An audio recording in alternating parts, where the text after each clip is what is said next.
Alright, Earthlings, welcome back to another game stream of consciousness with you boys, the Thundering Dice Brothers. And you know what? We had so much fun talking about Star Trek that we're just going to talk about things that are adjacent to Star Trek, possibly similar time frame. Are they inspired by or not? And somehow, Ian's going to tell me how Indiana Jones is only a possibility with Star Trek being made. So, which one do you want to start out on? well, I mean, I don't want to bury the lead, so may as well start with that one because I'm really curious as to how that works out in your head, what the justification for TOS to Indiana Jones is. Well, the justification from TOS to Indiana Jones is as follows. TOS, or Star Trek, the original series, or those old scientists for our friends who like Lower Deck / Strange New Worlds, aired 66 to 69. Now, a few years later, i.e. 1977, A New Hope gets made. In 1980, Empire Strikes Back gets made. Obviously, the Star Wars franchise is not going to be made. Okay, when I say obviously, strong likelihood that Star Wars does not get made without Star Trek to begin the idea and push the culture forward. Now, interestingly enough, Raiders of the Lost Ark is 1981. This is not to necessarily say that it is a guarantee that TOS is the reason Indiana Jones existed. But if you look at George Lucas's filmography before Star Wars, he has a decent amount of projects, but they are a lot more smaller budget and smaller feel, with nowhere near the star power in the cast. He didn't have wasn't crazy star power in Star Wars either. You had Alec Guinness and Peter Cushing, and that was kind of it. Oh no, I don't disagree with that though. But when you talk about Indiana Jones though, the star power that Indiana Jones leveraged is, I would say, correlated specifically to Star Wars, and thus also going back to Star Trek. And I'm not saying that like George Lucas is the single-handed perpetrator of making Indiana Jones, worked. Obviously, Steven Spielberg definitely had something to do with exactly. that. And that's not, and then also this is to say, like, Spielberg might have also done it on his, by himself. Spielberg had already made Jaws at that point. Like, oh, what? Ooh, yeah. Oh no, yeah, exactly. So Spielberg was already like had his bona fides set up. Yeah, exactly. He was already there, but like the duo that made Indiana Jones is definitely both of them. So. I mean, like, I could argue, and I sort of actually kind of have, that without Star Wars and Star Trek by extension, Indiana Jones never gets made. So the only thing that I definitely buy that Indiana Jones is easier to make because Harrison Ford is now a star, and he embodies the role of Indy very, very well, and the collaboration between two great producers and directors and storytellers of George Lucas and Steven Spielberg sounds like a no-brainer now, but the backing of Star Wars behind all those things made Indiana Jones give it a leg up. Yes. I'm not gonna say it made the movie, but it's like having a father who's in Hollywood. Yeah, it may not guarantee your success, but you're gonna have a lot more access and opportunity than random, farm boy from Wyoming is gonna have. Kiefer Sutherland. I actually wasn't specifying an actor. I was just thinking of a random state and in bumfuck, And Wyoming seems appropriate. No, yeah, but no, yeah. Because it's not like if I accidentally gave any props to Missouri, another miserable state, that means I'm kind of also giving props to the Chiefs, and it just disgusts me. Yes, no, we can't have any of that. That would just be sacrilege and an abomination. This has nothing to do with it, but Chiefs want a new stadium. It's coming up soon, and they want the state to foot some of the bill for a new stadium site and everything. And so the city of Kansas City, Missouri has offered to foot 50% of the bill. The city of Kansas City, Kansas has offered to foot 75% of the bill. That's awesome. I love it so very much. I opened the door, by the way. Excellent. That's what gets to me. Sorry, total non sequitur, but it's a game stream of consciousness for a reason. Exactly. Back to Star Wars. So, okay, I definitely buy that Star Wars' success allowed Indiana Jones to be the success that it is, or gave it a leg up. But I'm not convinced that there's a good correlation between Star Trek and Star Wars. Like, it's the George Lucas. It's that. It's Star Wars in its totality. Because like without Star Trek, Star Wars never gets made. But why? Like it came out a decade later, basically. Well, and beyond Lucas's own words saying that he was too early. Beyond Lucas's own words saying that he was influenced by Star Trek, I think something needed to be first in this respect. And since history played out the way it did, I'm just going to... Do you think anyone... Is it maybe a case of it would have been harder for someone to take a chance on Star Wars if Star Trek hadn't already tried and failed and then was revived in syndication and became the success that it was?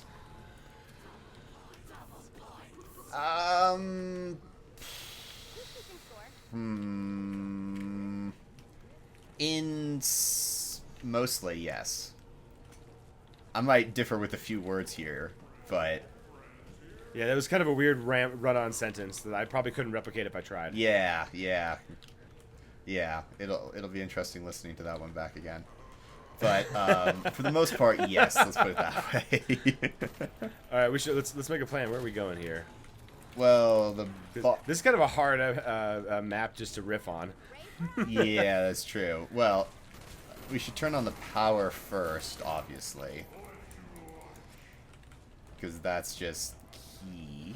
Let's see. That's time to go upstairs. That's a door. One more. Oh, balls one. No, I will not die. I refuse to be ending up in a Trolloc pot. Alright. Yippee! Okay, power's on. So, for the purposes of our discussion, you would classify Star Wars as Spawn Trek. Well, yes, because it absolutely came up in its wake. In the same way that Wheel of Time is Lord of the Rings Spawn. Although, we've talked about this. The similarities between Lord of the Rings and Wheel of Time do not run as deep. Oh shit! I think I fucked that up. Yeah, time to go down the. Do not run as deeply as the Dust Jacket would indicate. No, it definitely doesn't. But open this up. The power. Well, no, like how all heavy metal can trace its roots back to Led Zeppelin. There is no fantasy story made after Lord of the Rings that doesn't have some of its roots in Lord of the Rings. I mean, I haven't read all fantasy, so it's difficult for me to say that's 100% true or not.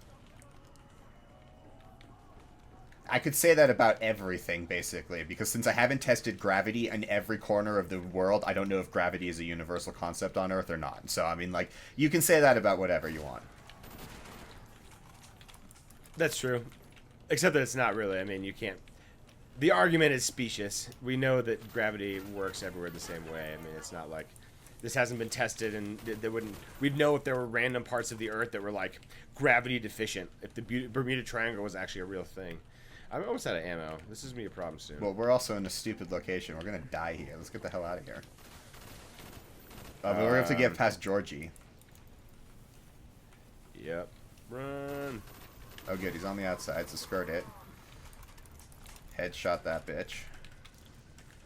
I only have 27 rounds left. Let's get up there and get some more ammo. Yeah, absolutely. But no, yeah, so...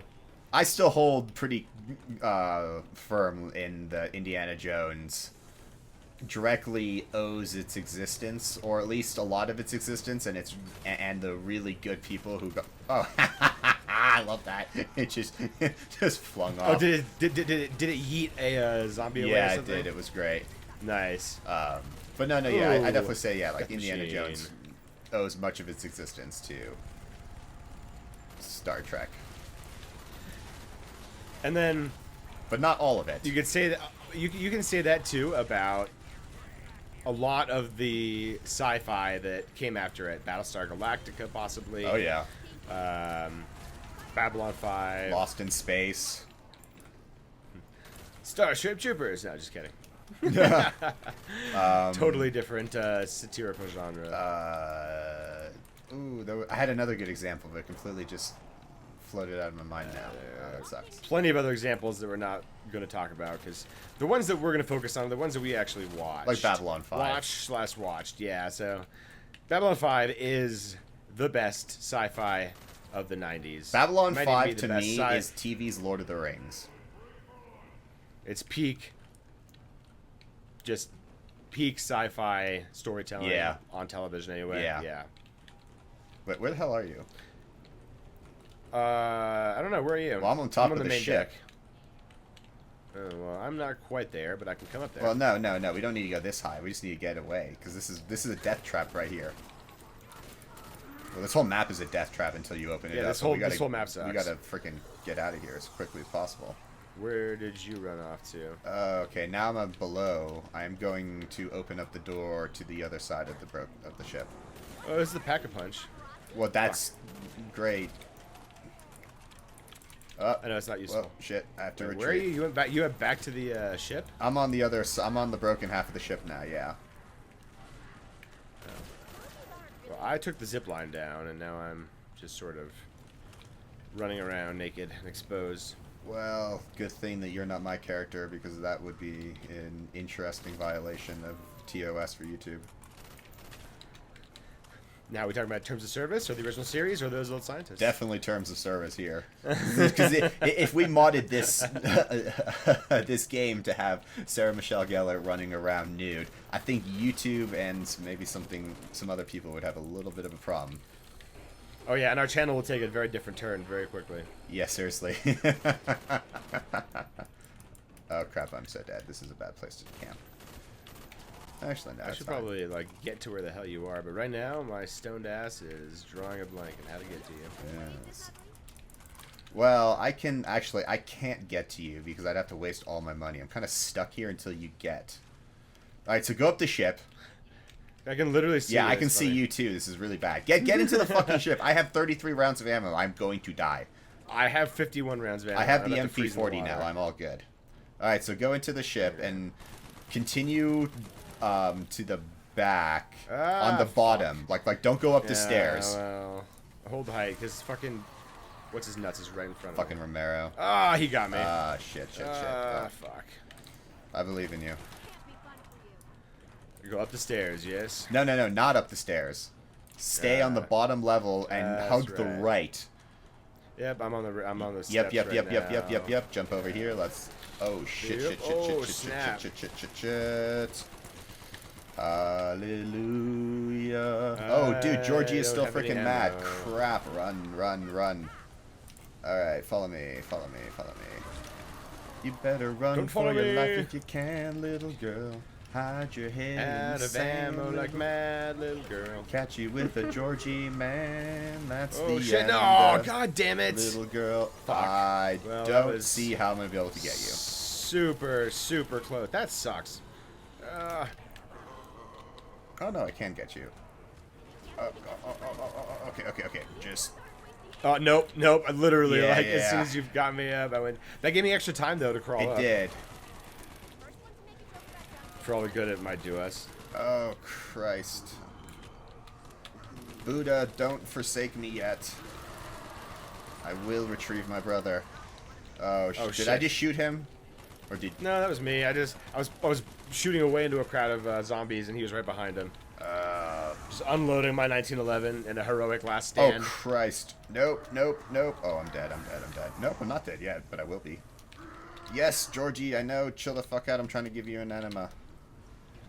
This is officially the worst map to try and have a discussion while playing. Ooh, I know, right? Like we've had snippets of conversation. Oh crap.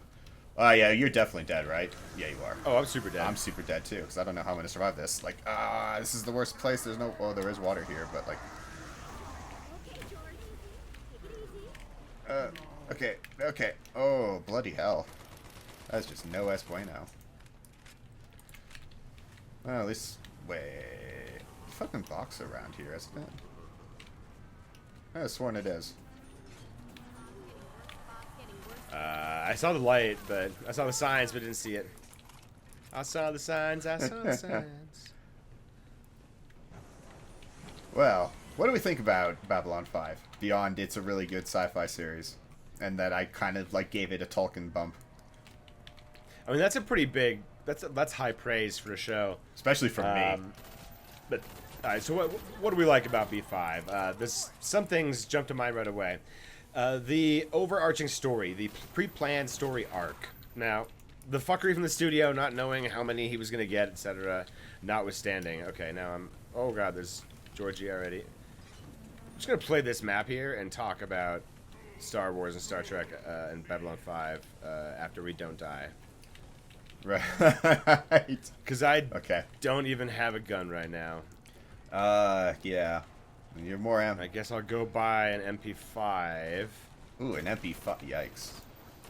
Well, I mean, Well, I know, yeah, but like an MP5, that's brutal. You're gonna be out of ammo really quickly. Let's try to get you some. Oh, I need to get some more MP40 ammo. So follow me.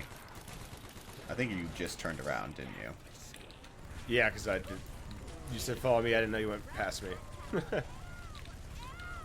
Alright, Ooh, death machine. This is what it must feel to use the an ion cannon. Just wreck shit up, or the time on target. B5. Oh yeah, those silly like super hyped up military commands and everything are just.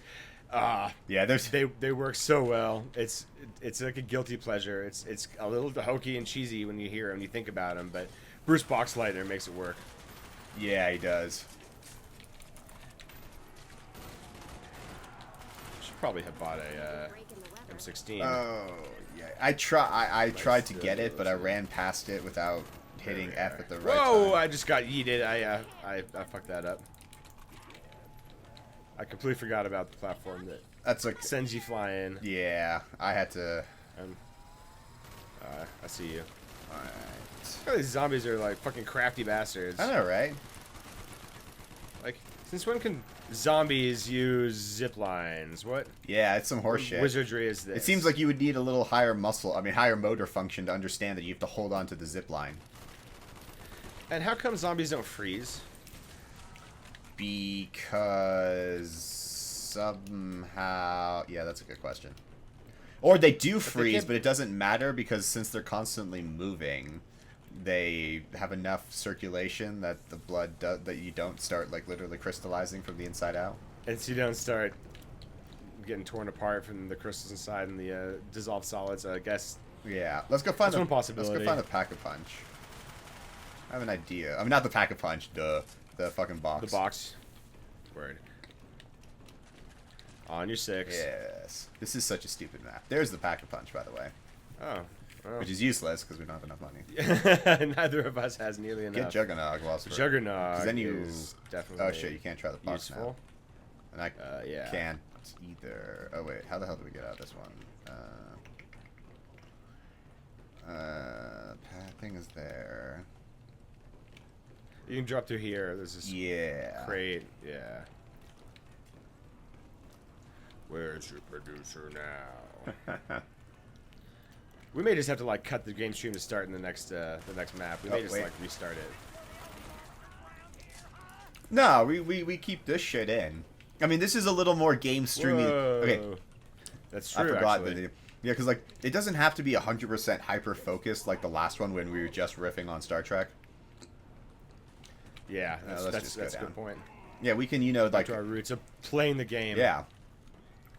I mean, I'll agree though. Went This down is a 3 little times. less structured so far, and we've gotten like It's just hard to focus. it is. This map is stupid. Like on a like we can let's just honestly just like fucking talk about the map itself, because this map is stupidly difficult. There's no good place.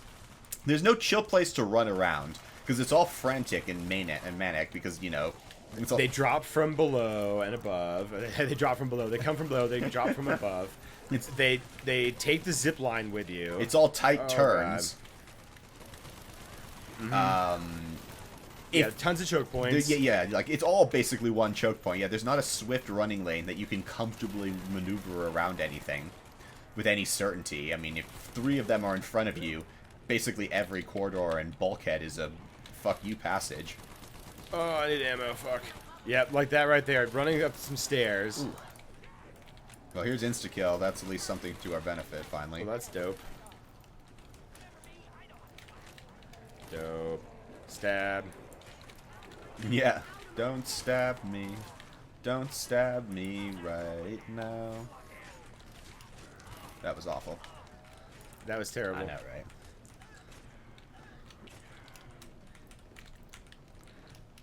You should have done a more of a riff on, like, he sees me, da da. That line. I don't remember what it is though. Like, she stabs me.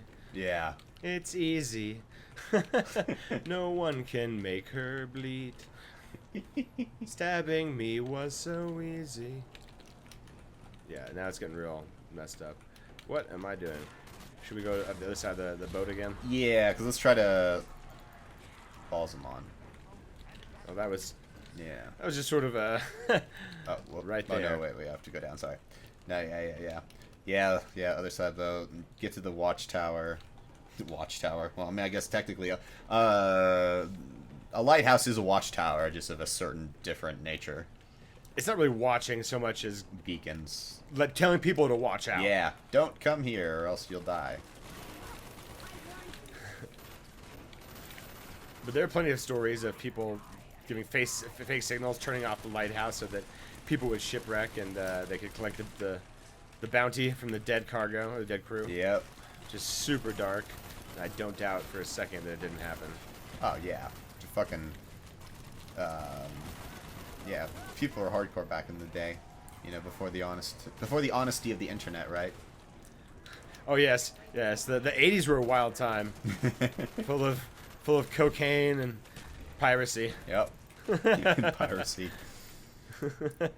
Everyone was a veritable Jack Sparrow. I mean, everybody was kung fu fighting. Or was that a little bit earlier? I don't know. I'm pretty sure that is an 80s song. It's from that TV show Kung Fu.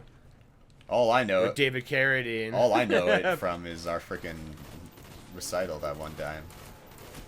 That's really funny. Did we never show you Kung Fu? Oh shit, I am out of ammo now. Oh, I have no ammo. Yeah, well, I guess I can run up here. Oh no, I can't run up there. No, come on. There's an AK. This is the AK-74 over here at the base of the watchtower. Oh god. Oh no. Oh, I'm super dead because... Yeah, you can do it. I believe in you. I just need to get out of here and get to a place where they have ammo. So I'm gonna get MP5 ammo. That's gonna be great. Yeah, it'll last you 5 frickin' seconds. Spray and pray for 30, and then it's all gone. I don't think I'm gonna be able to come get you. No, I did. This map, unless you have multiple people who are on multiple stages of the map, 2 people who have to split up, it's impossible to get around. Unless you were able to turn around somehow, but turning around in this map, yeah. I mean, you're not even half a map close to me yet. Well, and I'm already down to 45 rounds from my MP5. Oof, yeah. It's so brutal. 29 rounds. Yeah, I mean, like, I love Call of the Dead because it's a really big map and it's fun, but there's no part of it that is in any respect easy. It's just such a pain in the arse. Oh yeah. Now, actually. And of course, since we haven't found the box yet or gotten to the box yet, it's just, you know, as Blake says, well, that's double indemnity. That's what that is.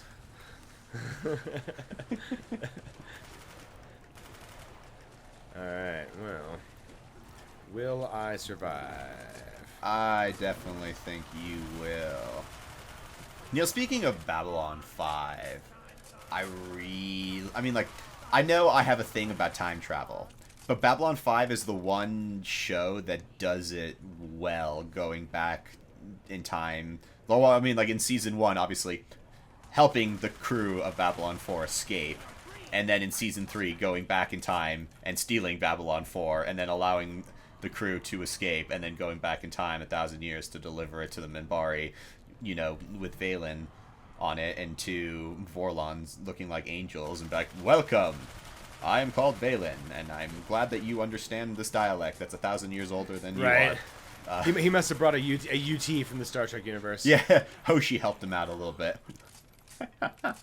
But no, yeah, like, that's such a, like, those 3 episodes, you know, all together, the 2-parter and then the single part in season 1, that's such a great use of time travel that works, because it's a closed loop system that they have to do it, but they've already done it, so it's not like a guarantee of success, but it's one of those things that it is guaranteed to succeed since it's happened. All you have to do is just make sure that everything happens the way it's supposed to happen, or even a variation of what's supposed to happen, so long as the end destination is still met. That's all that matters, unless you're talking about Sinclair dying, then the end destination can't be met, so that isn't a stupid thing to even say.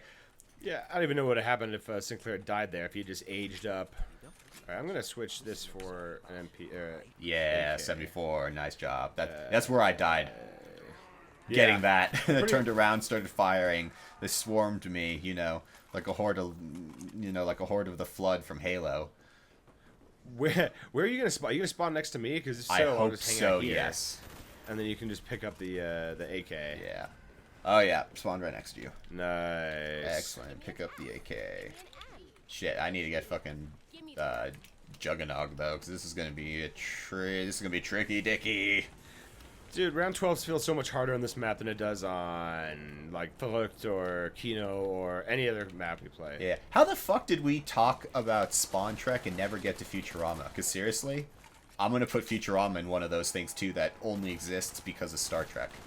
Oh my God! They don't even try to like hide it either. I mean, they have Leonard Nimoy really early in the show. They have an entire episode where they got every single surviving crew member, and get this, Welshie is played by Jonathan Frakes.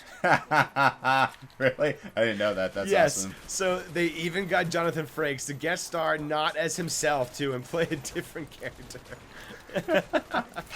Oh snap! Yeah, I knew that. I'm dead too. I'm super dead. I'm super dead. Yeah. You can only go so far on this map. Wow. Yeah, that's quite a disparity. Damn. Yeah, you got the death machine a few times. That's what it is. Sure. Yeah, that's my excuse. I'm sticking to it. Sure. You can definitely do that. But no, yeah, Futurama. I can't believe, I never thought about that one before until right this second. Because that is you're right. I mean, like, I love those. I love the fucking episode. I mean, you know, with all the heads and shit like that. It's the religion, and they're like, Fry's like, wait, why can't we talk about Star Trek? Go to the world. And then whatever the alien shit, what's the alien's name? Melvar! Yeah! Demands to... Melvar is spelled with 3 L's. Oh yeah. That's so brilliant. And then, well, there's a ton of different references too. So here's a fun one that you may not know. The scene where Zap Brannigan and Kiff go on a double date with Amy and Leela. You know the episode I'm talking about? Yep. Amazon Women in the Mood. And the date's going horribly because Kiff is using all of Zap's one-liners. And as the last-ditch attempt to win Amy's heart, he starts singing karaoke. And it's all emotional. And then Zap comes up and goes, bam, and knocks him out of the way. And starts doing a spoken word version of the song Lola, but with Leela transposed for that. Oh, yeah. So that right there is a direct reference to the way he did it. Standing there, smoking a cigarette, and doing a spoken word version of a song before an audience is like what Shatner did for Rocket Man. Yep. Yeah, it's exactly the same. It's so great. And then not only that, they call back to that again when Shatner does Slim Shady as a spoken word version as a head in a jar during the talent competition in the Star Trek fandom episode. That's true. And then even more than that, though, to give another call out to that same Shatner thing, Stewie doing it in Family Guy. I mean, it's... Oh god, that's right. Yeah. Like, that one got, like, yeah, that branched off so many times. It's actually amazing. Yeah, it became a meme before memes were on the internet. Yes.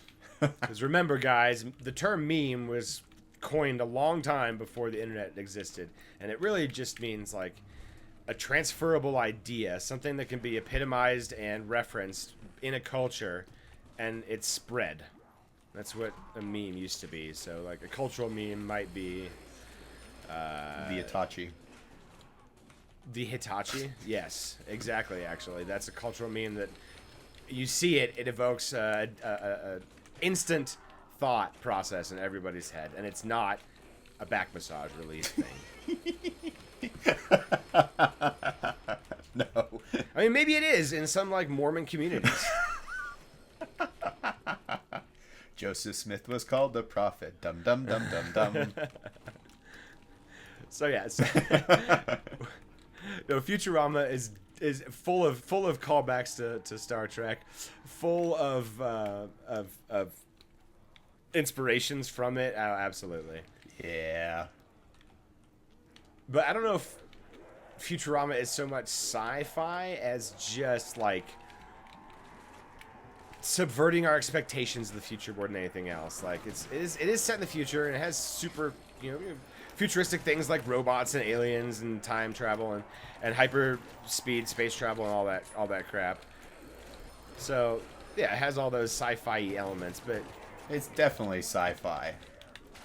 Ooh. yeah, I think I just kind of like listed why it was sci-fi instead of trying to. I found that I would try to say but and then couldn't really find something. I'm sure someone can tell me why it's not sci-fi and why it's churlish and childish and immature, and we shouldn't count it in the great annals of sci-fi lore like with Asimov. I won't say it again, but absolutely. That was intentional. I know. That was for you. I know. Yeah, no. Futurama let's get the fuck outta here. absolutely deserves to be in the annals, right alongside my man Isaac. Very good. It'd be really funny if they were referencing the 3 laws of robotics for Bender, but that would kind of undermine his whole character. But they have a whole episode dedicated to does he have free will or not? Yeah. And he doesn't when he has a magnet attached to him. It's true. He just wants to sing folk songs. Yeah. That's all that's needed to control Bender, a magnet. And really, that's all he ever wanted was to sing folk songs with Beck. It's true. He's such a delicate soul. He is a very he's sensitive. I mean, think about when they did the mock funeral for him, and no one could get it quite right because no one really invoked the essence of what Bender thought Bender was, and it's very sad and tragic. Because no one knows what the essence of Bender is, not even Bender. He's 40% everything. That's true, yeah. Or I do like when he dies. Or okay. When he dies and he goes to robot hell, and then they all divvy up his body into different things, like his torso becomes a trash can, and Amy like steals his arm for a back scratcher or something. Oh yeah. And then Fry has to go live on Amish world. Dude, that episode is awesome. Ghost in the Machine. It's one of the better Comedy Central run episodes. What was that for season 5? Now I'm questioning that. I'll have to look that up later. You are the expert when it comes to everything Futurama. You even name the frickin' titles. Often, but I would have less success naming the modern seasons. Okay, well, just because you don't know the last 2 seasons does not. I mean, like, I don't remember. I don't know every episode title of seasons 10 and 11 of MASH, but I can still tell you pretty much everything about them. So it's kind of funny how, like, I need to just rewatch the last 2 seasons again, because there's actually some really funny stuff in there that I want to rewatch. I want to find it. And I find sometimes that Futurama ages really well. So people might criticize sometimes Futurama for being too topical, which is just ridiculous. Absolutely. Futurama has always been topical. If you think that the modern Futurama isn't topical, it's only because you didn't watch it when it was coming out 25 years ago. Oh, yeah. There's so much topical stuff from 25 years ago that you just think is nostalgic now. So when you watch Futurama, the Comedy Central runs, you will find some nostalgia stuff in there. You might find that the episode, the iPhone, has aged just a little bit. You know, instead of being a 3 out of 10, I think now it's like a 5 out of 10. I think I actually kind of enjoy watching it. You know, it's not peak Futurama, but fuck, it's not as bad as I thought it was. I think I was too I was too hung up on what Susan Futurama that was just bad. I mean, that knocks off like 3 points. That's the bad part of the episode. Yeah, I totally agree. Yeah, you take so that away bad, though. like- The rest of the episode is really funny. I mean, like, yeah, mom's and freaking. the whole Twitter thing. Yeah. Like, yeah, absolutely on point. Fucking relevant as shit today still. More so, actually. With how much social media now dictates how we get any news and information. Yeah. So to ridicule it that early, now, in a modern episode, people criticize the setup for Bender's origin story episode number 4 because it starts with an NFT and a crisis of identity, and oftentimes sci-fi likes to take non-human characters, give them a crisis of identity, and watch them solve it. It happens all the time in Star Trek, and Bender is an exact example of that. He's the non-human character who can't decide if he has free will, because the professor said he never gave him a free will chip. When his likeness is replicated for pennies, and he can't even get the original back because he doesn't own it, because it's an NFT, and he doesn't have a way to get the blockchain back to him or something. He has a crisis of identity and wants to go and rediscover his roots in Tijuana again. So they're just framing devices for actual stories oftentimes, and I think as one of the modern episodes, that's a good example of its sci-fi-ness, and it's it's kind of Trekkiness too. I mean, who did it first? Is a robot sentient or not? Star Trek. I mean, maybe there was stuff in. Oh well, I guess the first television. Asimov absolutely talked about Yeah. sentient robots. But the TV aspect of it, let's put it that way, I would say. Because when you think of epic sci-fi with a robot in it, before modern times, I can only think of Klaatu, Barada, Yeah, the day the Niktu, Earth stood still. Exactly. 50 something, I think. Oh no balls! Oh, it caught me reloading in the bathroom. Phrases I never that came thought I'd out hear. Funny, right? Usually you're unloading in the bathroom. Yes. So I'm not sure what I was doing in there. I'm not 100% sure I'll be able to get you. Let's see if I can throw these bitches. Oh, insta-kill. Never mind. Then I can at least try to protect you as you're in front of me. All right. Pretty dope. Yeah. Teamwork. But yeah, definitely.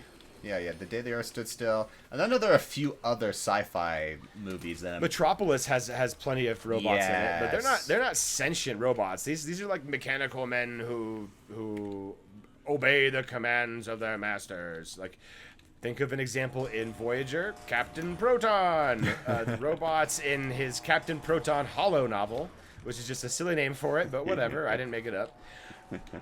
Now the Captain Proton thing, I did Captain Proton. The Hollow novel thing seems dumb to me. Yeah. Well, it's because they're The so robots advanced in that are... that they forgot TV, that they've recreated it.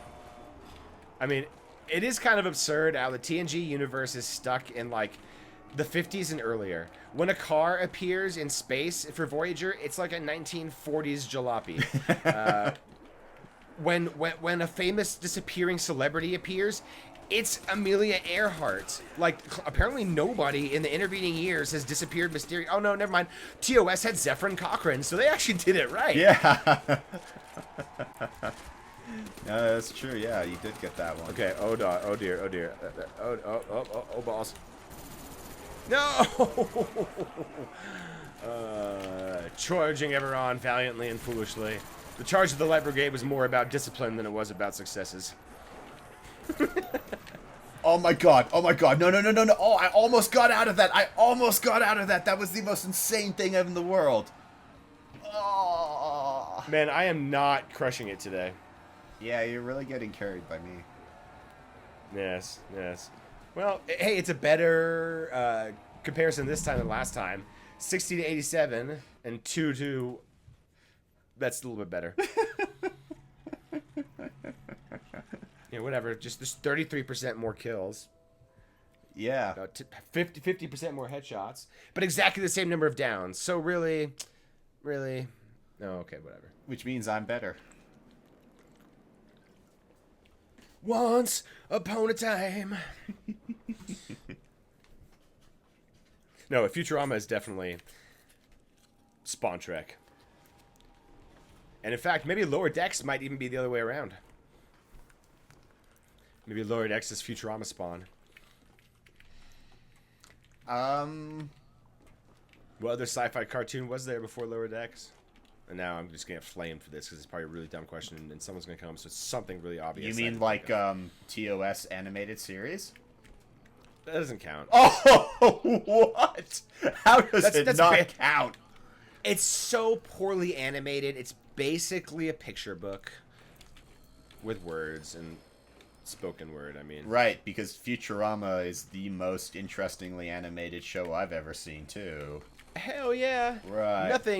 Nothing has that unique style except for this other show that's been running for like 45 years called The Simpsons, but let's not think about that. Yes. The Simpsons is definitely not Spawn Trek. The Simpsons is... The Simpsons is like fucking syphilis. Once you get it, you never get it away. No, I think... No, I know. The Simpsons... And I'm probably going to get a lot of hate for this, because I do not watch The Simpsons. I've never watched The Simpsons. I can only tell you a couple of the characters' names. I have watched The Simpsons movie with my dude over here on the other side of the microphone. Yeah. When it came out, that was a lot of fun. But beyond that, not a Simpsons fan, although I love Futurama to death. So what I will say, though, is The Simpsons, since it's been sticking around for so long, and it has been widely panned for a long time, even though maybe recently it's getting better, it seems like American comfort food. It's like McDonald's. Like, you turn it on because you're basically going to get the same kind of, like, mostly good, mediocre kind of comfort food, comfort sitcom. It's like, that's what it is, I think. That's how I explain its longevity, I guess. But that could be totally wrong. Please, people, feel free to tell me why I'm wrong, and then I need to educate myself and spend the next several years watching The Simpsons. I don't think you're necessarily wrong, because at a certain point you can't, like, a show becomes derivative, and The Simpsons has reached it a long time ago. Well, what about South Park?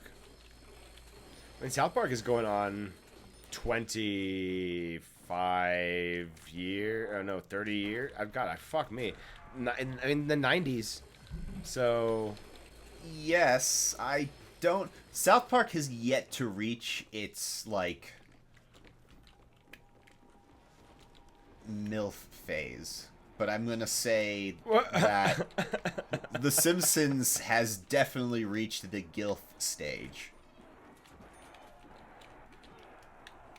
okay, interesting. I don't know why I put it in those terms. Put that way. I mean, I guess I know where your browser history would lead me. Deep, dark rabbit hole. Of wrinkly old people. Oh dear. Anyway, moving right along from sexual deviancy. Some of them look like teddy bears. With like nice flabby skin. With like a bear that's been shaved or something. I don't know. They look kind of goofy that way. I'm not sure if I want to continue this conversation anymore. Why not? It's a game stream of consciousness. We're just straying into uncharted waters. You have been straying. You have been swimming in uncharted snail trails. I have been baptized in the holy water that is Simpsons Rule 34. Okay, here we go. All right. Let's bring it all back home before we lose more of our subscribers. Yeah. Yeah. Okay. No. Yeah. Like South Park, though. No. Like South Park is. It also has that same issue that I say Simpsons has. It's since it isn't as old, it's not as blatantly obvious, but it's stretching itself very thin. When was the last time you actually watched the South Park too? Because it's got a ton of. I mean, it's changed a lot from, let's say, the first 12 seasons to the latter 12 seasons or so. It's a lot. I mean, South Park has always been pretty topical as well, but it's got a lot more like overarching storylines going on right now that are mixed in with topical stories, as opposed to being sort of one-off episodes. Yeah, like, it's been a while, I will admit, but I still kind of hold to my original point, not because not because of any like bad storyline that I can think of at this moment, but more that you can only take your characters for so long until you sort of burn out, because the characters are the same as they were when, like, they haven't grown. Like, physically, they haven't grown. They're still children. Yeah. Like, you can only, like, it's, you know, it's had stupid amount of success, and it's really great and shit like that, but to a certain point, is it just taking oxygen out of the room for other things that could replace it? Probably. Or is it the only thing keeping Comedy Central alive? Because what else does Comedy Central have going for it? I would have to look it up, because I have no idea what Comedy Central runs right now. Yeah, me either. I'm not with it. Because we don't have cable, so... No, we're Luddites with our own Plex server. We're our own specific type of Luddites. Yeah. We drive, like, fucking 25-year-old cars, have tech that's 5 to 10 years out of date, play games that are 10 to 15 years old, talk about shows that predate our birth, and yet curate our own Plex server, build our own computers, tinker with shit, bake bread. Yeah, we're weird. It just proves the point, man, that shit was sort of better in the past. But not really. Yeah. And we say that only because we are only looking at the stuff that survived. There was just heaps of dross and dreck. Yeah, like, I don't hanker for CDs. Music. I don't really... I was talking more about, like CDs are fine. They were super convenient at the time, and I grew up using CDs and tapes. Well, so did I, but they're boring. Vinyl is what's at it. That's where it's at. Okay, so time is a flat circle, and we're going backwards, which is fantastic. But my point is... music was shit. Yeah, music was shit. Movies were shit. Food was shit. Restaurants were shit. Yeah. Bread was shit. Your health was shit. Heavy metal there was poisoning lead and asbestos and everything. Like, yeah. Dude, no. Like, that was not cool. People got awful. Mesothelioma. Such a fun thing to deal with when you're 80 after you've done home remediations for 30 years. That sounds like a fun way to die. Little spikes in your lungs. Like, yeah. Or how about the survivability of cancers today versus even 20 years ago or 60 years ago? How about getting a cavity filled without Novocaine? I mean, I've had that happen. That wasn't fun, but I did it. How about getting a colonoscopy without anesthesia?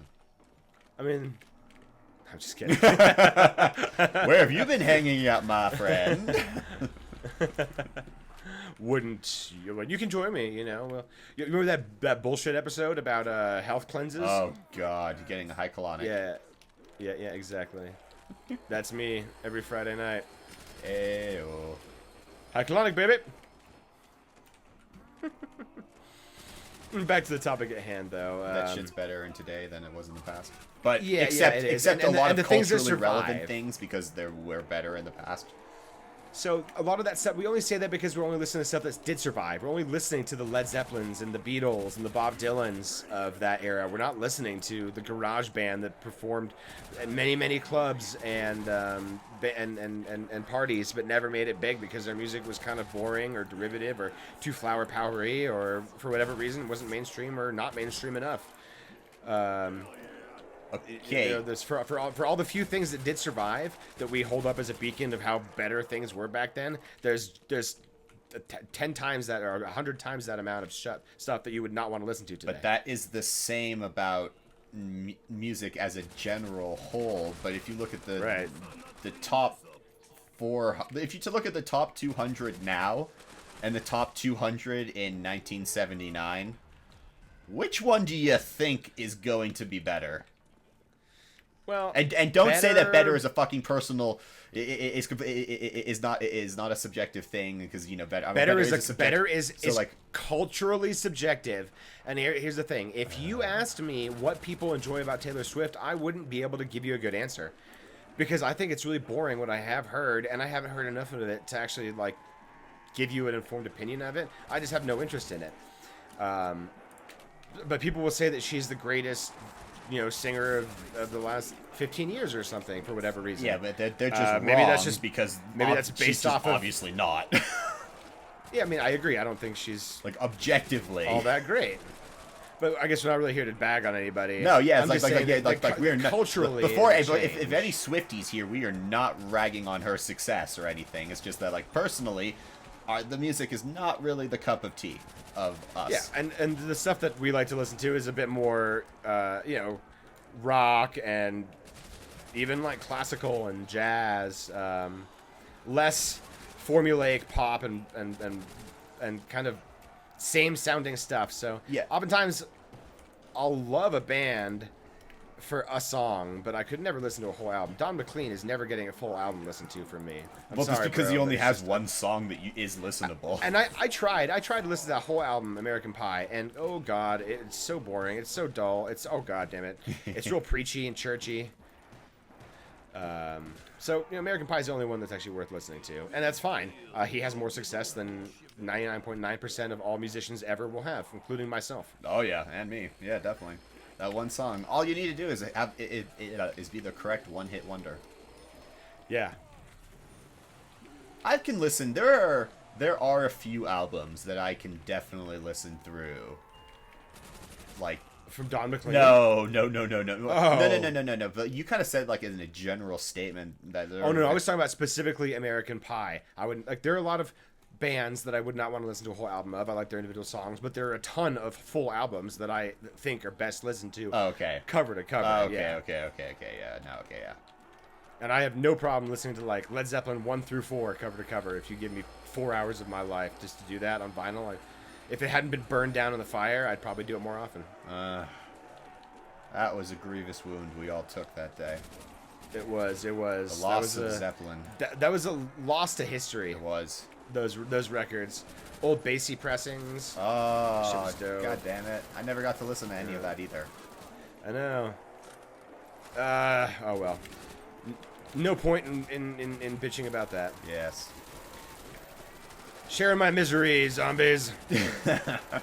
Die in the hailstorm that the vinyl melted in. Though we should open up some doors and find Juggernog, because this is getting sketch. Roger that. I'm in doctor's quarters. Alright, on your 6. But, like, Ish. okay, I mean, like, yeah, like, it's true that that the selection bias we're putting things up against past v present is very skewed one way, considering that, yeah, like, when we're talking about music. Now, I'd be really curious. I mean, we could do this pretty easily for, like, another era. We could pick, all right, how many bands from the 80s are still selling albums today? Or I don't know what kind of metric we would use to evaluate their relevancy and their popularity today versus 70s, 80s, 90s, 2000s, you know? Like, there are some bands from the 90s that are obviously still going to be big hits today. Like, Nirvana's never going anywhere. Pearl Jam is still fucking touring and selling out. That kind of the grunge movement. REM, I don't think is ever going to be, like, gone. Well, and they self-exiled self-exiled themselves because they're selfish pricks before I was able to see them. I'll never forgive them for it. Well, okay, fair enough, but that's... Okay, they're gone from touring. But their music isn't gone. I will happily listen to a lot of REM. Yeah. Man on the Moon will never be old. No.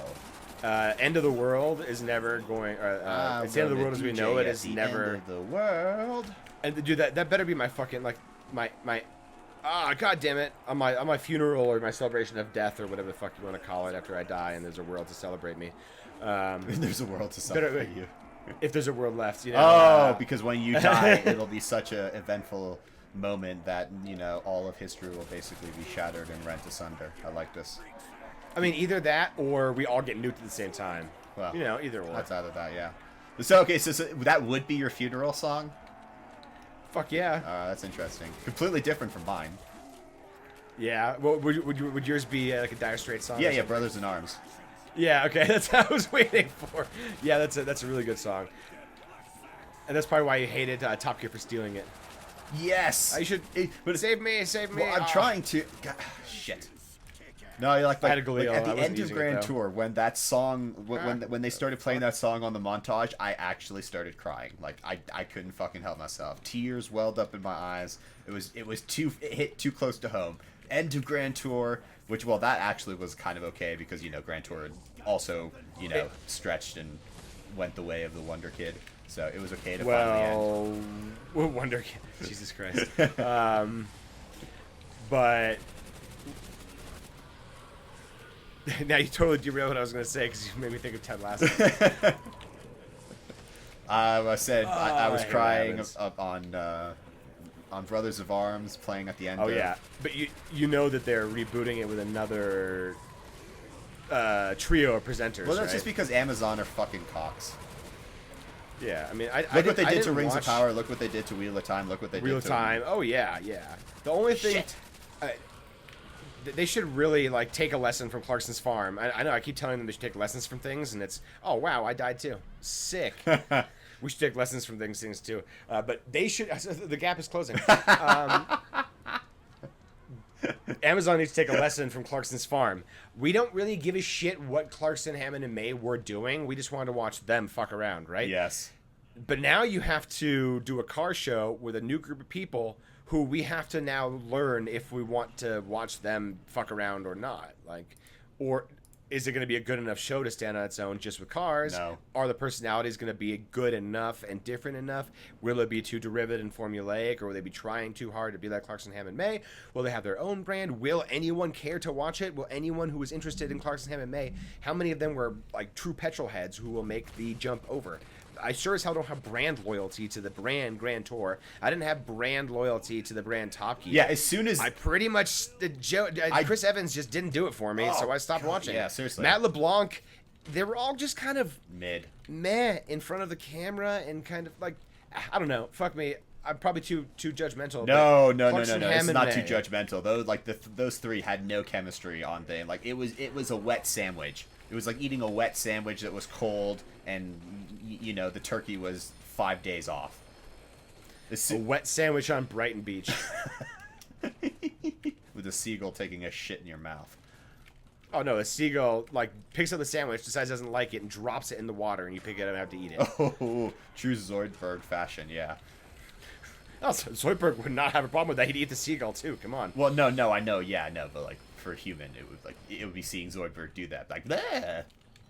But no, yeah, it was those three, yeah, James, Hammond, and May that I went to watch. Why I watched Grand Tour and why I watched Top Gear. It's like also why I don't watch old Top Gear. By accident, I got into cars because of them. Yes, actually, yeah, no, that's 100%. I mean, me too. I got into cars because you showed me Top Gear, and you know, I suddenly discovered that I had testicles.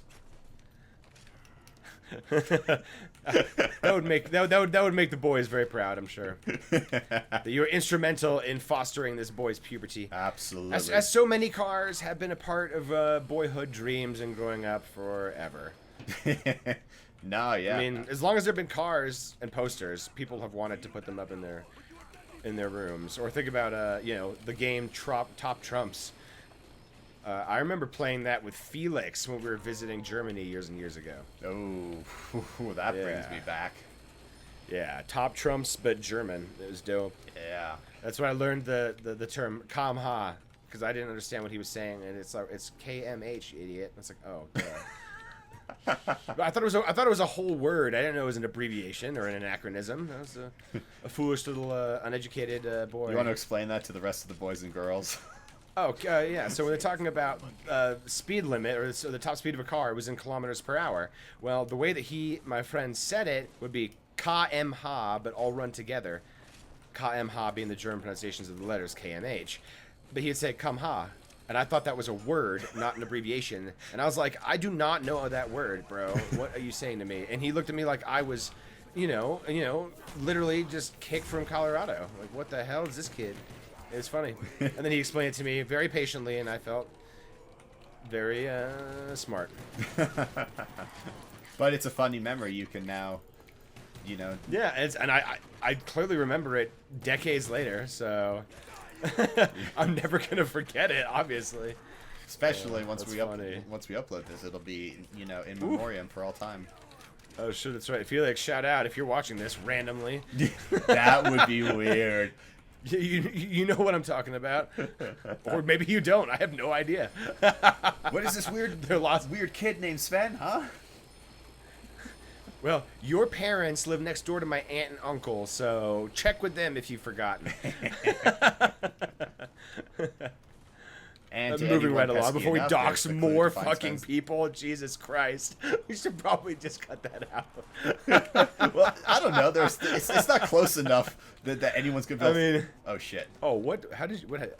It was opened the sticking door. its hand out, and I was just like, Oh god damn it! boom! It's also round 4. We got too wrapped up in freaking memory. Ah, god damn it!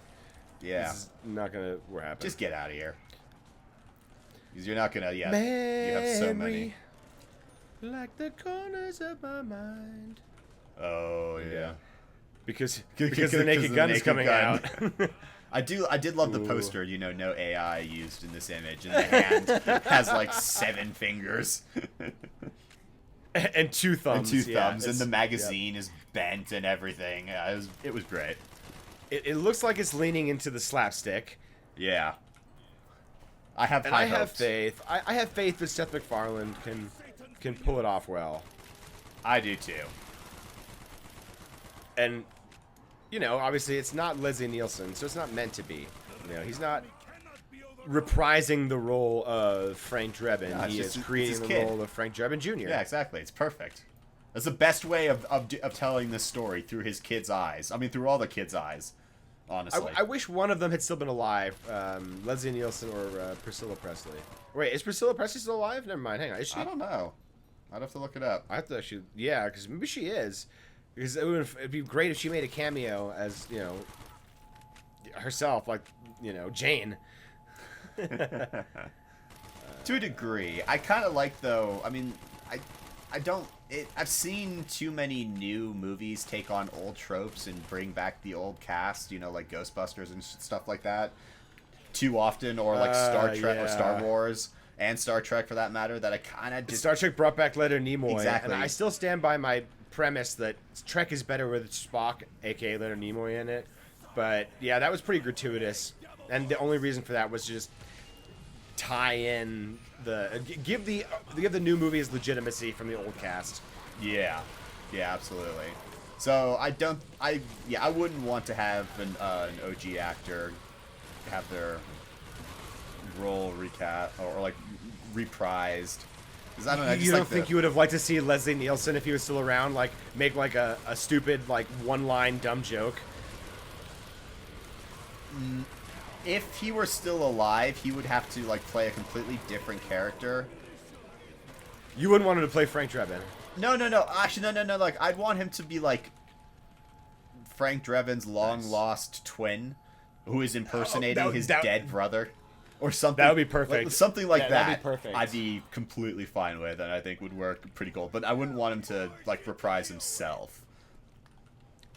Yeah, that'd be hilarious. Or it could just be like an insane lunatic who holds the key to a crime in an insane asylum, and he just constantly saying, "Renfield, I Oh my want to God. drink your blood."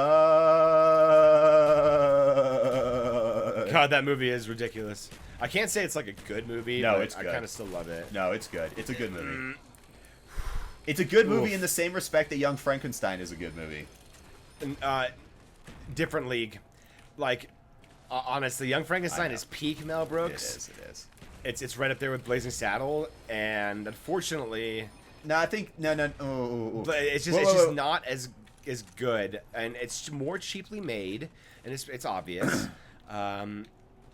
The jokes are still great. It's just not to the same level of like I don't know, polish as his other movies were. Polish is probably the better way of saying it. Yeah. Because, I would, Blazing Saddles, I'm going to say, is the funniest Mel Brooks movie. Young Frankenstein is the best. Ooh, let's get the balls out of here. It is the best out of his catalog, I would say. But Men in Tights is fucking hilarious. True. But Dead and Loving It is one of my favorite. It's like Spaceballs and Galaxy Quest. You know, it's a parody that's so excellently executed that you just kind of forgive all its small little faults because its charm as an overall product is so brilliant. You just can't help but love it. I mean, there's a lot to be said for that. I definitely agree. I watched it with a significant other, and that was a fun time. It was like watching it all over again for the first time. And you get to enjoy it a lot more when you get to watch it with someone else and show it to them for the first time. Like, because if you just rewatch it alone, it's funny. 'Cause you've seen it though. Yeah. But getting to watch someone else's reaction to it, especially when they're into it, is priceless. Yeah, adds that special element to it.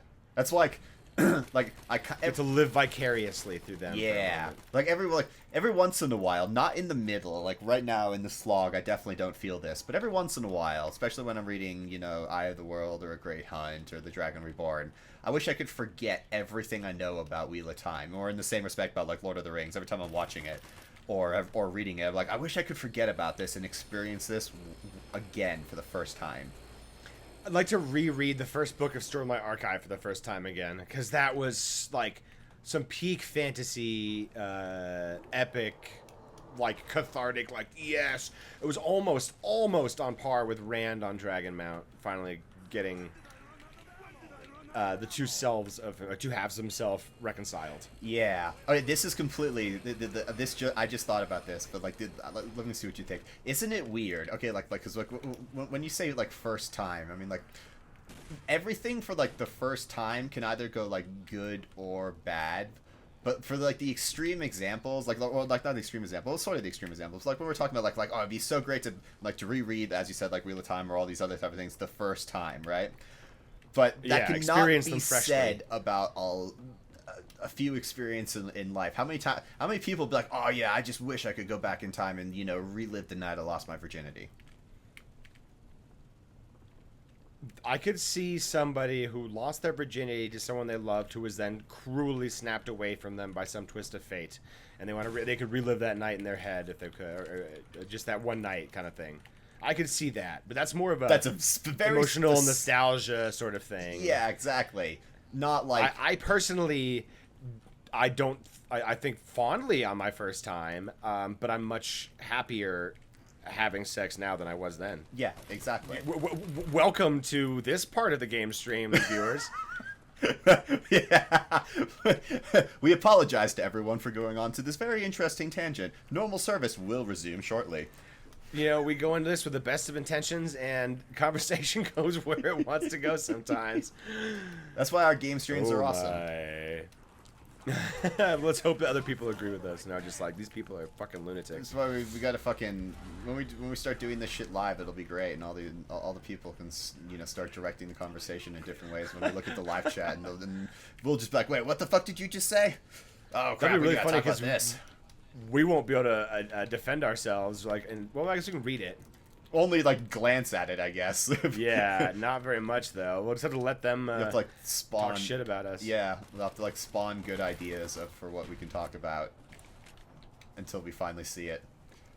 Mm-hmm. Or actually, what we'll do is no, we'll go full capitalist and shit like that. It'll be like, if you want a topic, you super chat us for fucking $5. We'll talk about it for 5 seconds, and for 100, we'll give you 10 minutes. We will whore our brains out to you.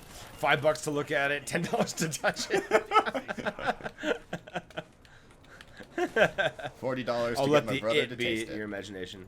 Oh, Jesus Christ. Send us your baked goods, and we'll tell you where you fucked up. And we'll record it. For $1,000, we'll give you a free bread session making session. I mean, hell, I almost want to do that for free. Well, we're gonna have to. We'll totally have to. We will make a video about. Well, we'll make a couple of video shorts and stuff like that about making bread sooner or later. I mean, it's one of those things we always say, like, oh, we keep forgetting to do this, and we just. It's not so much we forget to do it. It's like, I don't know. I kind of want to do it well, and not necessarily half-assed. Like, well, okay, yeah, that's true. Yeah, you don't want to make a slapstick video. You want it to be a little more polished. I agree with that. I'd like someone to actually be able to learn from it. Well, then maybe instead of doing a short, maybe we should just do like a 10-minute video. I mean, you know... It's so off the wall, though, for this, like, what we do. It's totally different than our normal stuff. Well, I plan on doing like a couple painting videos for this channel, you know, like maybe not like teaching technique or some shit like that, because I don't believe in teaching people. They should figure out how to do it on their own. No, I'm kidding. You can... I do believe in teaching, I just don't believe in learning. Just kidding, everyone. But no. But like, yeah, like I do plan on doing a couple painting videos for fun. You know, maybe I'll probably just my first one will most likely just be like a time lapse of me doing like a, I don't know, whatever type of scene I want, and just condense it down into like a minute. Okay, well that'd be pretty cool. Or 2 minutes. Yeah, depending on like the. Just take a picture every half hour while you're painting or something, or every 15 minutes or something. Nah, I'm just gonna hook my fucking iPhone up and just hit time lapse. Oh yeah, yeah, and just record work. it that way. And obviously, it won't be like one of my like 80-hour or 100-hour paintings, because that would be a ridiculous time lapse. It'll have to be something a little more simple, and I don't know. I could totally recreate like that burning ship painting I got upstairs, just a little simpler version of it with the certain aspect fix that I didn't do the first time. That'd be a fun that one. could be fun. Yeah. Well, whatever you feel like doing down the road. Yeah, exactly. So that's why I say like there's no limit to broadcasting ourselves, I suppose. No, yeah, exactly. That's why I said like shout out to YouTube's OG tagline. Damn straight. So yeah, that's why we should definitely do a bread too. Like not a short, I mean like an actual one. You know, have them all nicely put up, explain what it is, technique. We can even tell them why gluten exists and why it's good for you. And if you're celiac, you know, you should just, you know, get over it. If you have celiacs, I like truly feel sorry for you. Yeah, I know you. That's, you know, like that. If people ask if God exists, why don't amputees regrow their limbs? I think a question that hits more home to me is, if God exists, why does celiacs exist? Oh fuck that! If God exists, why do I have type 1 diabetes? Fuck celiacs. I want to know my diabetic brothers and sisters. By extension, my celiac brothers and sisters, because we have a higher crossover rate. But still, no. Give me my insulin back. I mean, just to be flippant, I have to disagree with you and be like, you know what? You were just an immoral, sinful character, and that's why you have type 1 diabetes. You want to open up this can of worms on stream? I mean, sure. I will play weird devil's advocate here. You know that's BS. I know that's BS, but this could be fun. Oh. No, I was actually going to go be like, I can die. Instead of looking at me, I'll look at you a little bit, and then we'll see who's you want to call out. I mean, but whatever. By a metric of, I mean. Fuck. God damn it, those stupid ass golems. Oh god damn it. I don't have freaking Juggernog. But hang on.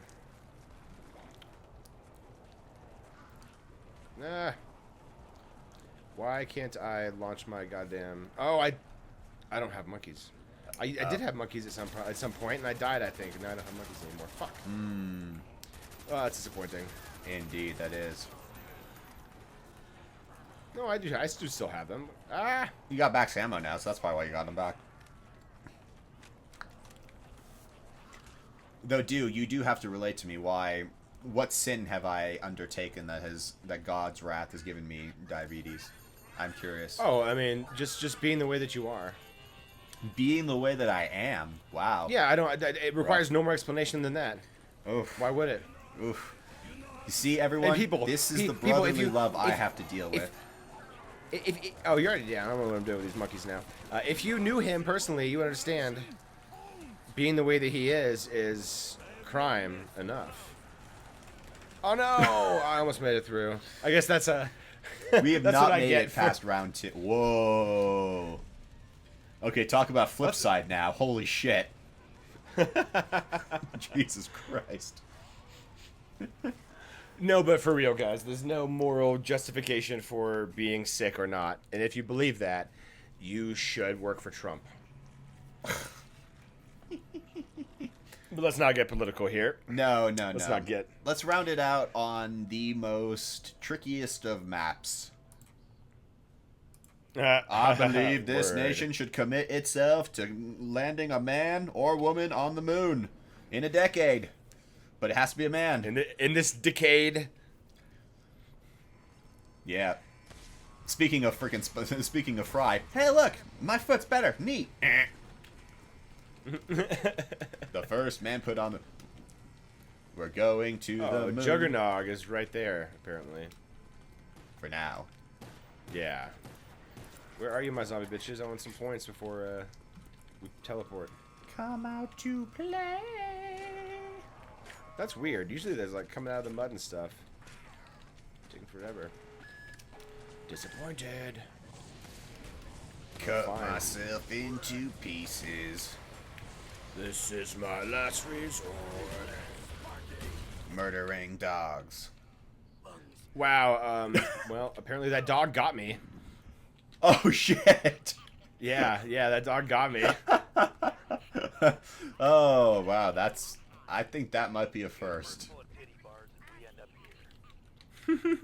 I've never died getting up to the station. That's funny. Yeah. Oh, well. First time for everything, folks. Right. Well, I guess we should round it out by trying to get back to what we actually wanted to talk about, which Spawn didn't Trek happen. Yeah, we really did not. I cannot call this stream Spawn Trek. Which is fine. This is just gonna be like. Yeah. We'll have another conversation about it. It's not going anywhere, but we can still talk about a little bit of B5 here. So yes. B5. Let's start really basic. J. Michael Straczynski as the writer, as the through line through all 5 seasons, did a great job. He wrote so many of the episodes for those crucial seasons, or is credited as the lead writer. I'm not sure how collaborative it was, but yeah, all I can say is he's credited as a writer on like 98% of the episodes in season 4 or season 3 or something absurd like that. And this is at a time when sci-fi, when television required 18 to 25 episodes a season. None of this 8 to 10 episode 20 minutes with commercials bullshit that we get today. No. This is 45 minutes of hard dick sci-fi on the Sci-Fi Channel.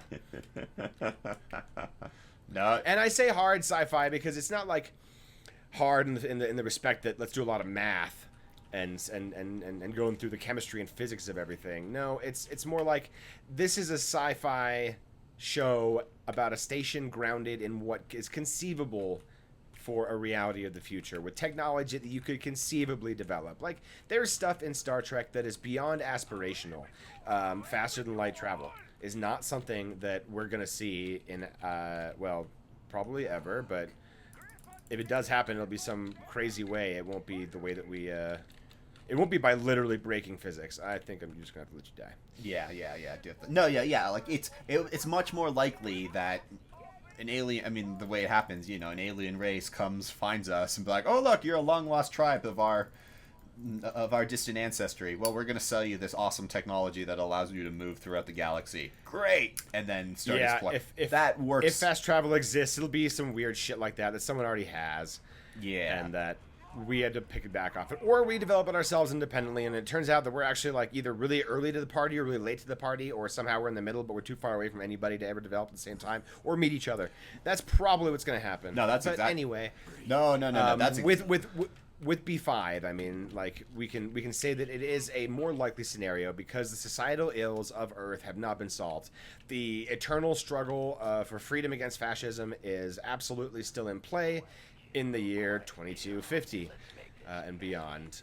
So in that respect, it's a little more grounded in reality. This isn't a utopia that they live in. There's war, there's hunger, there's poverty, there's bigotry, there's religious and economic strife and inequity. All these things still exist. Some things are better than they were before. Medicine is much more available, it seems like, and it's, well, obviously better. There's a lot more advances to it. We've gotten technology from aliens that help humans as well. Synthetic blood and all that jazz. So there's a lot of improvements in the B5 world without it being so out of the realm of possibility and so aspirational that it almost turns to utopian unbelievability.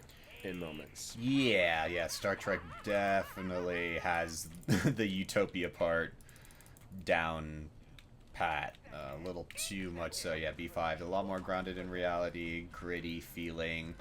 I mean, the individual fighters for the in the defense of the ship, whilst big capital ships engage themselves At distances, small, and then try to shoot down smaller planes. The smaller planes do like strafing runs and do damage. Like it makes these combat ships makes are more sense.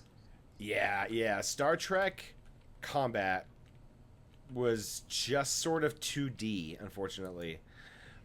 Even the best of it, I don't know. Like when you're looking at the way that it's presented and shown on screen, is maybe they maybe they intended it to be working in 3D, but you never see a ship go like straight up to Z-axis to get around something. No, it's like we have to go through this. We can't go around it. No, we have to go through it. It would take longer to go around. Okay, whatever. It looks like a donut to me, but fine. Or they're coming right at us, Captain. Go up. Like at least Futurama has the slips that in one time. Go, 5 degrees left. To the direction of up. Direction of up. Yeah. So they lean into that stuff. So I don't know. Ender's Game did it great too. Not the movie, sorry, the books. Yeah. Talking about how the enemy's gate is down and in zero gravity, perspective is what you make of it, and you can see that the model makers are limited to a 2D perspective when they're shooting these scenes from back in the day. You know what I'm talking about? Yeah. Even Star Wars has the same thing. We got some maneuvers, drift slightly to the left. It's been it's beaten to death, but it's a meme for a reason. It's hilariously slow and not a maneuver. But then you have like the opposite extreme, like in the Kelvin timeline, where the Enterprise is whirling and twisting around in these improbably fast maneuvers. Where just in case you guys aren't familiar with inertia, like they were smart to include inertial dampeners. Yes. And I don't know what the capabilities of these dampeners are or how they work, but yeah, I mean, anytime you move quickly, you are going to be exposed to G-forces in the direction of the turn, the opposite direction of the turn. So, if you're turning left, you're going to feel that acceleration outwards to the right. We've all felt it in cars. And that's at a car going normal speed, 20 miles an hour around a curve. Now imagine something the size of several aircraft carriers spinning on its like longitudinal axis quickly. Yeah. How much force that would expose everyone inside to, and all the structure itself. Like, you watch the Titanic snap in half at only a 15 to 25 degree angle. Yeah, that's going to be like your insides. You get whipped out and you're toast. So that kind of stuff is hilariously dumb. But there's inertial dampeners, so that's fine. Now, Babylon 5 actually takes things like G-forces into account. It has a rotating section that creates the illusion or the gravity that the space station has. And then you've got combat tactics, where Captain Sheridan talks about the physiological differences between species and how some species are better able to withstand the G-forces of combat than humans are. Yeah. Boom.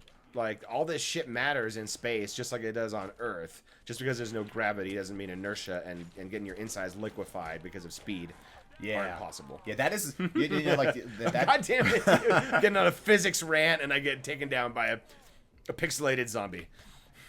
Let's see if I can save you. Oh, it's coming closer. It's coming closer. What? Oh, holy crap. I can't believe I survived that. Alright. But no, that is a really, that's the point where, where they're early on in the Centauri Narn conflict, and he's instructing, the pilots and saying, like, some of the Centauri are willing to black out if it gives them the optimum firing position when they come to. So you have to keep this in mind. Which sounds hysterically dumb, but whatever. Yeah, it's true. Like, tell a fighter pilot, like, just black out. And just, when you come to, you'll be fine. Although, the difference being, when you are a fighter pilot in the atmosphere, you are very much gravity bound. So if you lose control of your fighter, you're not going to just continue on in the direction that you were continuing before at the same speed you were going, like you are in space. No, you're going to go down and crash. Yeah. So there's a little more leeway in space for this, yeah. But I do appreciate the conversation about gravity and tactics and stuff like that. It shows that they put some thought into how space flight works. I mean, they even did some little things like certain fighters are able to operate in atmospheres while others aren't. Yeah. And that's because they have like special wings that fold down that are able to give them actual like lift through atmosphere, as opposed to just a thruster provides, I guess, force in certain. I'm not sure how pitch and yaw works in a Star Fury. I'm sure it does just fine, but Yeah. you know, it doesn't do well in an atmosphere, obviously, unless it has these wings. So little touches like that are pretty cool. And then the other aliens, not all of them having artificial gravity, so having them strapped into their seats during combat is a nice touch that I appreciate. It's never really like, it's never talked about. It's just there, and I love that. Yeah. Yeah. And the people of Babylon 5 feel like real people. I don't mean just the humans. I mean everything. Every organism that lives and inhabits and visits B5 that we're shown feels like they belong, feels like it's real. The station feels like it's fucking packed and bustling at all times. Yeah. Like, you never feel like you walk through the corridors of the Enterprise TNG era. No one's ever in a hurry. Even when it's red alert, people are like walking sedately, maybe with purpose, but that's as far as it goes. It's round 4. Let's get the fudge out of this room. Yeah. Or like the promenade on DS9. They're like, it's very They never rarely really got packed. it to look right. Yeah, it's always just a scant amount of people. All right, yeah, let's get the hell out of here. So yeah, B5 does a way better job of showing us a believable station with believable people and believable issues too. Because, you know, one thing that Star Trek doesn't do at all, really, is give us just internal problems with the crew. I don't mean internal problems, just like Oh shit. a day in the life kind of stuff. They do some Lower Decks episodes, which is... Oh, damn, I'm dead too. Yeah, I made it 5 steps. But like a day in the life episode where there's just a mundane station issue, to like a diplomatic issue on board. Now, Star Trek did it with Journey to Babel. But beyond that, I can't think of a lot of purely diplomatic or like individual problem solving, internal kind of... And I'm not talking about personal conflicts like... The dolmen of the last. I'm dealing with repressed trauma from my childhood, and it has to be expressed in song. Wait, we'll try that once. That's not what I'm talking about. I'm talking about there's a station problem, and we are going to fix it. There's a crisis on the station, and we're going to work together as a team. We're going to fix it. And this doesn't actually have any bearing into the overarching story. This is just what we are doing. This is our challenge of the day. Yeah. And we're going to show you how we overcome it. And there's A and B plots and stuff like that, but I guess that's what you're able to do when you don't have exploration be a main driving factor in your storyline. Like TOS is meant to be exploring. B5, they are envious of the explorers, but they aren't explorers. They want to be. Yeah, because I mean, like with the season 2 episode 4 Distant Star, when Jack, with the explorer ship, when Jack comes and shit like that, Sheridan starts to be like, I wanted an explorer ship back in the day, and Jack was just like, I always figured we'd have this drink out in the rim when you had your own ship instead of you being tied down to a desk. Yeah, so that was a problem that was completely unique to Sheridan and his friend. And it became a teamwork experience to rescue his friend from a disaster in space. And even that, you know, and like that, and the way they rescued him is completely out of like the actual the playbook too. You know, forming long dories into the water, lifeboat to lifeboat with string and shit like that. If it was close enough, that is what they would do. So that's a real world example brought into a future, scenario that, you know, the mind is easily to grasp around because it makes sense instead of a bullet. And then what do we actually like, get? You know, like the warp manifold is leaking this type of stupid Titetrion particle, and we're going to follow this to 10,000 light years away, and because of you know what I mean? Yeah, and because of that episode, we get to see our first glimpse of a shadow vessel destroying an Earth ship. This is the first inkling that Earth is going to have that they're around. So that's the only major overarching plot point. But beyond that, you've got the little things inside the station that are going on. So you see John Sheridan. This is early in his tenure as captain of Babylon 5. He's used to running the Agamemnon, his ship. And it's a warship. It cruises, it patrols, it does diplomacy, and it kicks ass. Mm-hmm. Now he's stuck in a station that orbits a distant planet in the middle of bumfuck in neutral zone. He doesn't get to explore. He doesn't get to kick ass. He has to sit and mediate disputes among nations. It's like watching Star Wars: The Phantom Menace in real life forever. Just trade disputes and shit constantly. That's actually not so a bad metaphor. So he is unhappy and he's unorganized. He doesn't know how to handle it. The stress is a different type of stress.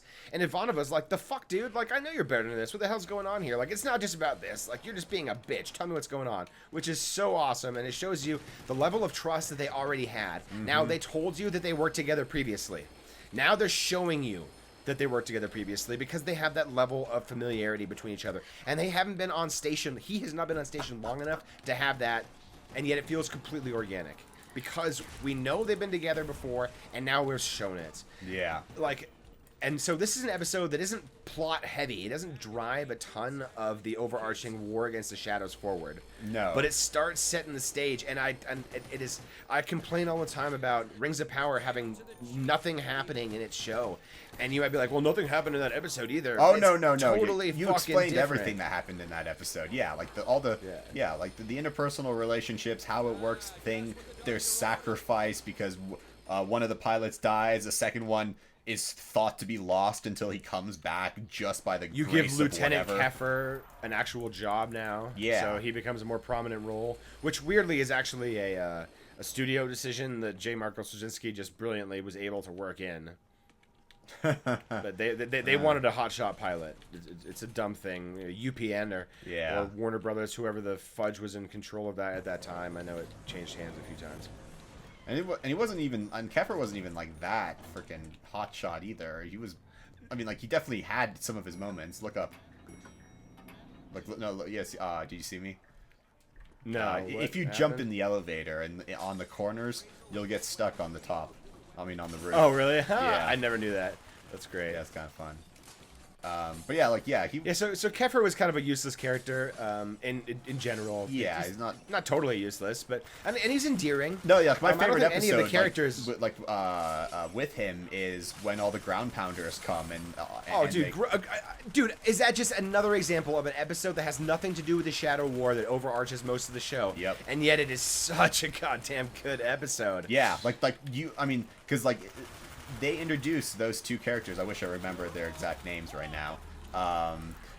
And they go from being kind of like dicks, and you're like, oh look, they're invading a space, to when you find out they die, you are sad. And then all also within the like span of a 45-minute episode. Garibaldi too. Garibaldi has that relationship with Dodger. I remember her name. Dodger. She was cute. Yeah. And not coincidentally, I guess she's also played parts in Star Trek. You remember the episode Star Trek Mine? Starship Mine. It has both Patricia Tallman and that other actress in it as bad guys that Picard fights.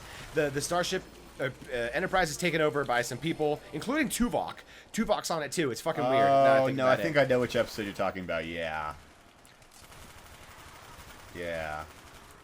A lot of crossover in Star Trek and Babylon 5, and I'm sure all those kind of sci-fi shows got a crossover, probably including the X-Files. Yeah. Now, oh shit. Is the X-Files somehow lend itself to the Star Trek, because Star Trek fed into our obsession with UFOs and stuff like that?